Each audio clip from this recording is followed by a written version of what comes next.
Hello everyone, I hope you all are fit and fine. So in today's video, we will study plant tissues and animal tissues in detail. We have already studied the types of tissue and types of plant tissue and animal tissue. What are animal tissues? Those tissues which are made up of animal cells. We have already studied the types. So let us study first one, epithelial tissue. Epithelial tissue, it is divided into 6 further types: squamous epithelium, cuboidal epithelium, glandular epithelium, ciliated epithelium, columnar epithelium and sensory epithelium.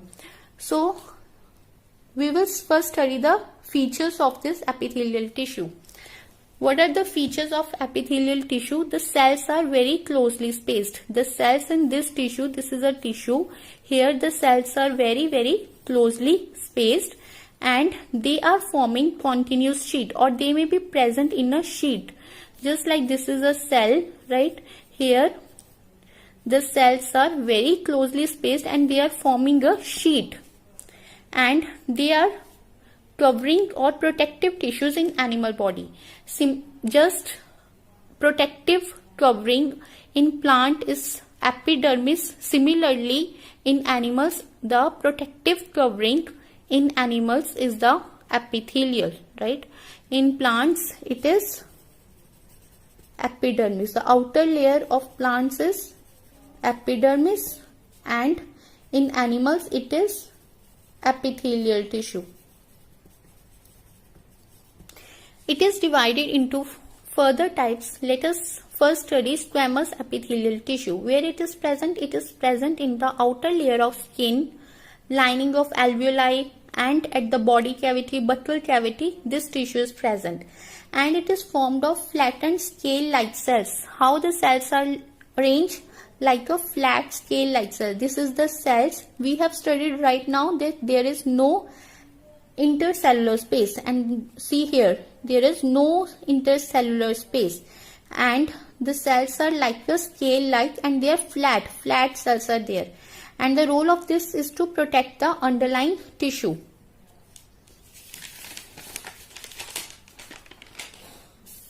Then the next one is cuboidal epithelium. Cuboidal epithelium, as the term here indicates, cuboidal epithelium means the shape of this cell will be like a cube. So it is present where? It is present at the lining of kidney tubules, at the thyroid glands, and the germinal epithelium, that is in the testis and the ovum. And its role is, it helps in absorption and secretion and formation of gametes in ovaries and testes. So how it is looking like? It is shape is like a cube, and it is arranged in a single layer with centrally placed nucleus. This is the cube like cells is there, right? Just like a cube, and there is a single layer with centrally spaced nucleus. There is the presence of a single central nucleus, right? And it is present in the germinal epithelium. Germinal epithelium means layer of tissue which is present in the testes and ovaries. These are the reproductive parts of animals, right? And it is present in the lining of kidney tubules. Kidney tubules, there are some tubules in the kidney that you will be studying in detail in further higher class. So there also it is present. And in thyroid glands, right? Which tissue is present? That is cuboidal epithelium. So then is glandular epithelium. Glandular epithelium, it is present in the stomach, in the intestine, in the skin, and in the mammary glands. Now how it is looking like? What is its structure? It is modified columnar epithelial cell. Now it is a modified columnar epithelial cell. See, this is a tissue and the columnar cell will be like this, right? So in glandular epithelium, this is a modified columnar. What is the modification here? Here is the presence of a gland, right? This is the gland, and these are the columnar cells. And its role is, it secretes digestive juices, oil, tears, and milk in females. Then the fourth one is the ciliated epithelium. Ciliated epithelium, it is present in the nasal passage, in the trachea, and it is formed of modified columnar cells with cilia. Similarly, this is a columnar cell epithelial tissue and there is presence of cilia. Cilia are the very fine thread-like structures which are present over the cells, right? So, cilia make substances to move in and out. This is, you may observe here how the tissue will be. It is formed of columnar, modified columnar epithelium with cilia. This is a columnar epithelium. The cells in this tissue are like a columnar in shape, and there is cilia present on the surface of this cell. This cilia helps in substances to move in the cavity, right? Since it is present in the lining of nasal passages, trachea, right? Then there is columnar epithelium. Columnar epithelium, it is present in the lining of pharynx, stomach, intestine, sweat and sebaceous gland, and it is formed of cylindrical cells with nucleus near the base. Cylindrical cell, just like a cylinder, and the nucleus is near the base, right? And it's help in the absorption and secretion.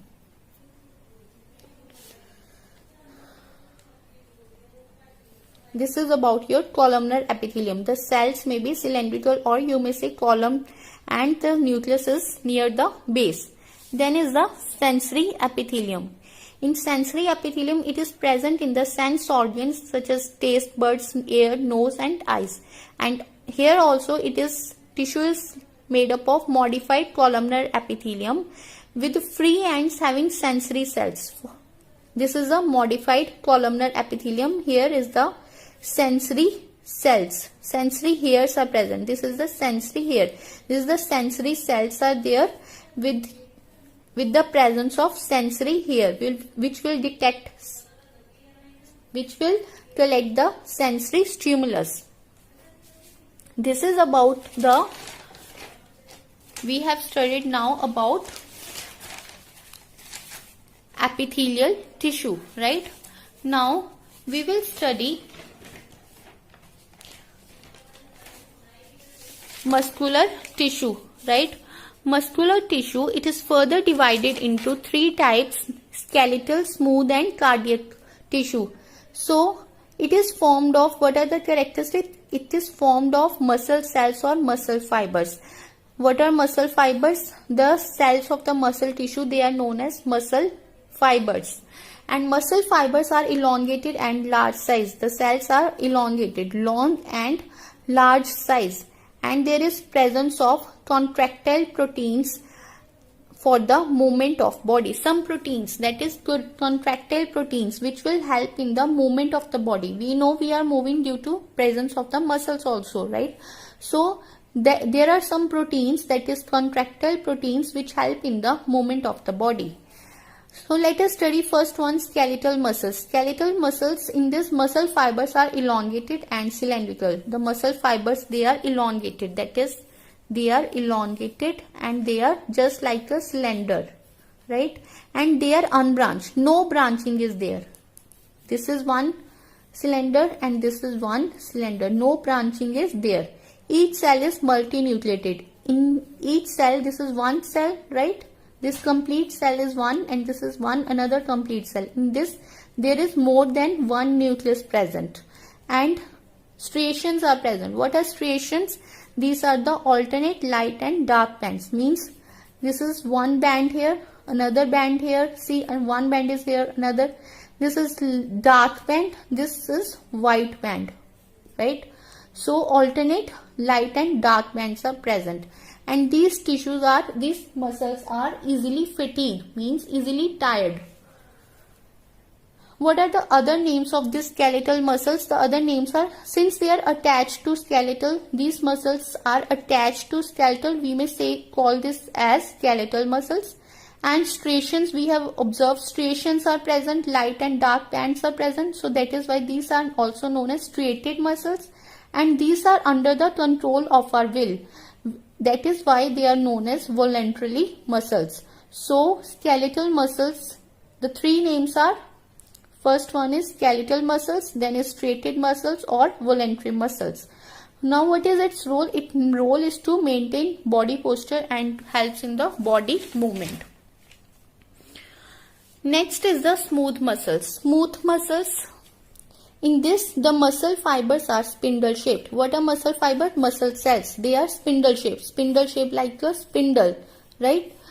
So the muscle fibers are spindle shaped, means they are tapering at the end. They are tapering at the ends and they are unbranched cells, uninucleated. In one cell there is only one nucleus. However, in this previous one which we have studied, that is skeletal muscle, in each cell there is more than one nucleus present. But in this smooth muscles there is only one cell, one nucleus in each cell, right? Uninucleated, and these are unbranched. These muscles do not fatigue, and these are found in the alimentary canal, blood vessels and urinary bladder.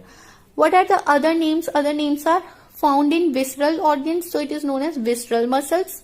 And striations are absent. See, no striations are there, no alternate light and dark band is here, so it is also known as unstriated muscles. And these are not under the control of our will, so it is also known as involuntary muscles.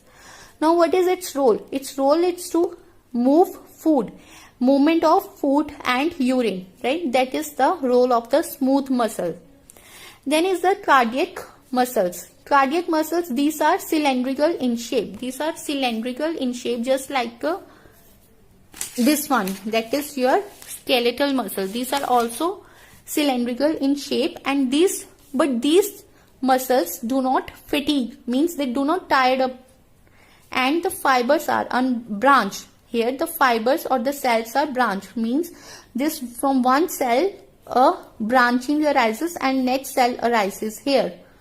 So branching is observed in this cardiac muscles, and striations are also present. Light and dark band are also present, and this is present in heart, so it is known as cardiac muscle.